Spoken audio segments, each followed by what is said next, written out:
네, 우리 12번 문제 같이 한번 봐보도록 하겠습니다. 12번, 가 법령이 적용되었을 당시에 볼 수 있는 모습으로 옳은 것을 고르는 문제예요. 회사의 설립은 조적 총독에 뭘 받는다? 허가를 받는다. 허가제였을 때는 1910년대, 그리고 신고제였을 때는 1920년대다. 아, 이거 회사령에 대한 내용이구나. 회사령이 1910년대였잖아요. 그쵸? 무단통 시기에 대한 내용으로 옳은 것을 고르면 되겠구나. 1번 볼게요. 동양척식 주식회사에 폭탄을 던지는 나석주, 요거를 선택한 친구들이 있더라고요. 여러분들 나석주 선생님께서는 어떤 분이셨습니까? 그렇죠. 의열단 활동을 하신 분이시죠. 김원봉이 1919년에 만들었었던 의열단 활동을 하신 분인데 이거는 1910년대의 시기는 아니었어요.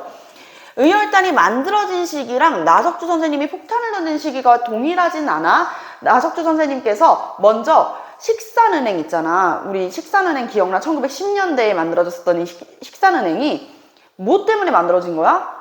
조선총독부의 경제적인 지원을 하기 위해서 만들어졌던 거야. 그래서 식산은행에다가 나석주 선생님께서 폭탄을 던지셔. 근데 이게 불발이었던 거지. 불발이다. 큰일이다. 어차피 잡히게 되어 있다. 이럴 때는 어떻게 한다? 동양척식 주식회사로 들어가겠다. 라고 해가지고 동양척식 주식회사에서 폭탄을 던지게 되는 건 1926년의 이야기였어요. 요거 나중에 인물사 할 때 다시 배워볼 거예요. 1926년이었고 노동 여성의 조직화와 조선 여성 계몽에 힘쓰는 근우회. 자, 근우회 뭐였을까요? 맞아요. 1927년에 조직된 여성 단체였어. 선생님 이거 어떻게 기억해요? 어떻게 기억하기는요? 우리 이렇게 기억하기로 했었잖아. 1926년에 무슨 운동이 있었어? 60만세 운동이 있었는데 일본이 먼저 눈치를 챘어. 딱 봐도 순종, 장례식 때 얘네들 또 뭉치겠구만 해가지고 60만세 운동은 전국적으로 확산되지는 못했었다. 그랬는데 와, 학생들이 지금 60만세 운동을 생각한 거야? 야, 하물며 학생들도 이렇게 하는데 우리 어른들 가만히 있을 순 없다 라고 하면서 1927년에 비밀결사 신간회가 만들어졌었지. 이 신간회가 이제 조직이 된단 말이야. 신간회랑 자매 결연이 되어 있었잖아, 근우회는. 그치? 그래서 이 시기로 같이 이해를 해볼 수가 있는 것이에요. 그리고 나서 이 신간회가 후원하게 되는 3.1운동 이후에 최대의 민족운동 뭐였어요? 1929년에 있었던 광주학생 항일운동이 되겠습니다. 광주학생 항일운동. 자, 그리고 3번 보면은 지하자원이 풍부한 북부 지방에 공장을 세우는 노구치 재벌. 아마 이 사람이 노구치 시타가우라는 사람일 거예요.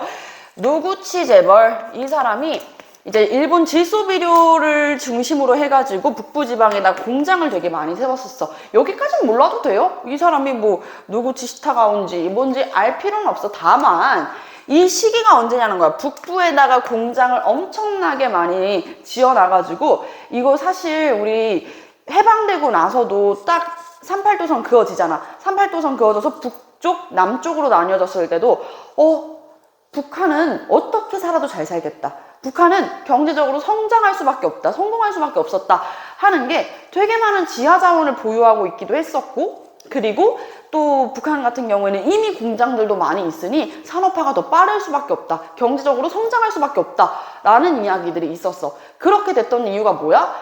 일제강점기 때 1930년대, 40년대 병참 기지화 시기에 북쪽에다가만 계속, 여기는 어차피 지하자원이 많으니까 공장들을 되게 많이 심어놨었던 거지. 거기에다가 플러스, 그럼 남부에서는 뭐 했어요? 남쪽은 따뜻해. 우리가 살고 있는 남한은 따뜻해. 따뜻하니까 남쪽에는 면 있죠. 목화를 재배를 시키는 거야. 남면. 그리고 북쪽에는 면양을 키워서 이렇게 하는 양들을 키운 거야.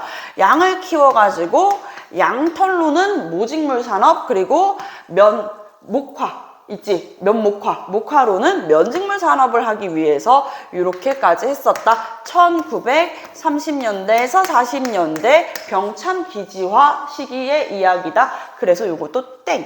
4번 일본 상품에 대한 관세가 폐지되어 타격을 입는 한국 기업인. 자, 일본 상품에 대한 관세가 폐지됐다. 선생님 관세 폐지? 무관세 조항? 그거 강화도 조약이요. 여기까지는 선생님이 약간 안 들은 친구들이지. 얘들아, 강화도 조약은 1800 언제였어? 76년이었어. 그치?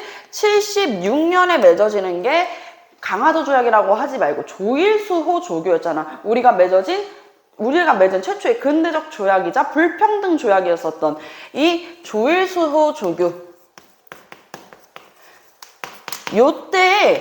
요때 이미 무관세 조약이 있었어. 근데 관세가 다시 부활하게 되는 것은 이제 이모군란 이후에 재물포 조약과 함께 맺어졌던 개정 조일수호 장정이었단 말이야.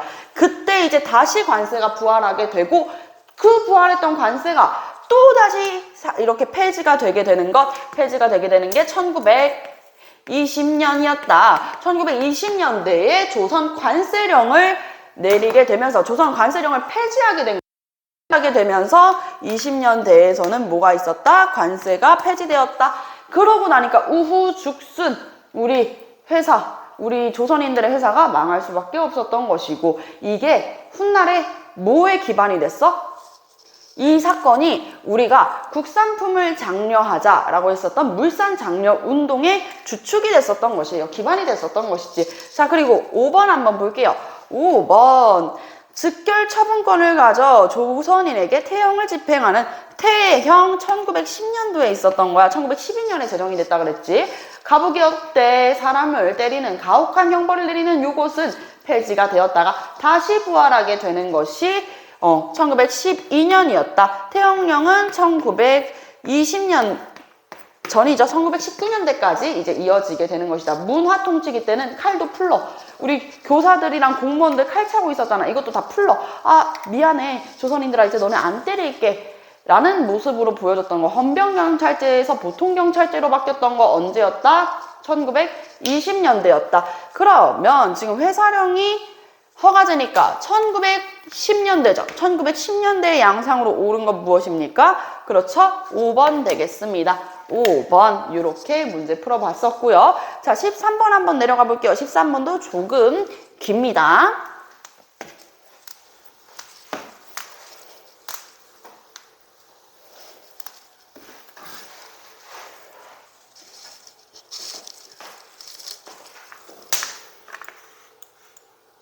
자, 다음 법령이 적용된 시기 일제의 식민통치 정책을 보기에서 모두 고른 것은 100원 이하의 벌금 또는 과료를 언도받은 자, 그 인도 확정 후 5일 내에 이를 완납하지 않은 경우 검사 또는 직결 관서의 책임자는 상황에 따라 태형으로 대체할 수 있다. 사람을 때릴 수 있다.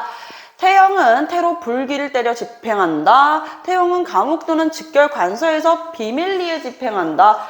조선인 태형령에 대한 얘기야. 이것도 마찬가지로 1910년대의 모습이야. 법령이 적용된 시기니까 1910년대 무슨 통치기? 무단 통치기를 이야기하고 있다. 무단 통치기에 대한 설명으로 옳은 것을 한번 골라보도록 하겠습니다. 자, 애국 반을 조직하여 식민통치에 대한 협력을 강요했었다. 애국반이라는 것을 조직했었던 건 1938년이었어. 7월 7일. 1938년 7월 7일. 이때 당시에 이제 우리 국민들의 정신들을 다 총동원해야 된다 해가지고 국민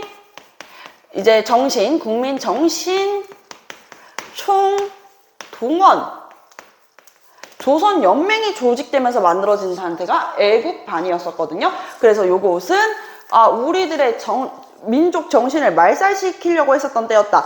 민족 정신을 말살시키려고 했던 바로 그렇지. 민족 말살 통치였던 거야. 1930년대, 40년대 모습인 거다. 자, 니은 헌병 경찰을 통해서 한국인의 일상생활이 통제되었다. 요거 1910년대 무단 통치기의 모습이죠. 그래서 얘는 정답 표시 한번 해놓고요. 잘 안 나와. 자, 다시 정답 표시를 해놓고요. 자, 디귿 볼게요. 공업 원료 공급을 위해 남면 북양, 아까 선생님이 써놨죠? 남면 북양 노구치 재벌 얘기했을 때 노구치 재벌이 일본 질소비료로 이렇게 공장, 북쪽에만 공장 엄청 세웠었다고 얘기했었지? 그거는 1930년대 병참 기지화 시기였었다. 남면 북양도 마찬가지였다. 남쪽에는 목화, 면목화를, 그리고 북쪽에는 이 양을 키우게 했었던 것이다. 자, 그러면 요것도 정답이 아니겠네요. 1930, 40년대의 병참기지화 시기를 보는 것이니까요. 국민징용령. 자, 국민징용령을 제정하여 한국인의 노동력을 착취했다. 아니, 조선인들의 노동력이 왜 필요해? 너네 조선인들 할 줄도 모르는 미개인들이라며 왜 필요하다 그랬어? 이때는요, 요 법이 제정된 건 37년이었어요. 요게 7월 7일이라 그랬지. 요거 7월 8일이야. 선생님, 근데 이거 뭐 날짜까지 알아야 돼요? 그런 건 아니지만 시기로 생각해봐. 조선 징용령이야. 우리 국민들을 어떻게 해야 된다는 거야? 너네들도 군대 가야 돼. 일본의 군대를 가야 되게 강제로 노동력을 착취했었던 시기였던 거지. 1931년 만주사변, 1937년은 중일 전쟁이었고 1939년과 41년에는 그렇지 진주만 공습과 태평양 전쟁을 치르던 시기였던 거야. 얘네들은 지금 계속 전쟁을 해. 이렇게 전쟁 연도로만 생각할 게 아니라 진짜 우후죽순 치고 갔었던 걸 생각을 해봐. 지금 조선의 땅이 이렇게 있으면은 여기 위로는 이제 연해주고 그리고 여기 밑에가 이제 중국이잖아. 중국 땅이 이렇게 있으면 중국 옆에 뭐 있어? 인도 있잖아. 중국 서쪽으로 인도가 있잖아. 인도와 중국 사이에 있었던 인도 차이나 반도가 있단 말이야. 캄보디아, 라오스, 그리고 미얀마, 뭐 타이 같은 경우에는 일본의 지배를 받지는 않았어. 중립국이었거든. 그런 나라들을 다 일본은 영향력을 행사하면서 대동아시아를 차지하려고 했었던 시기가 1930년대부터 40년대란 말이야. 이때는 얘네들도 군수물자가 필요하고 노동력이 필요했던 거야. 이 시기로 이해를 해볼 수가 있다. 이거 1930년대 병참기지와 국가 총동원을 해야 된다. 국가 총동원령이 내려졌을 때, 자, 토지조사 사업을 시행하여 토지 소유자가 직접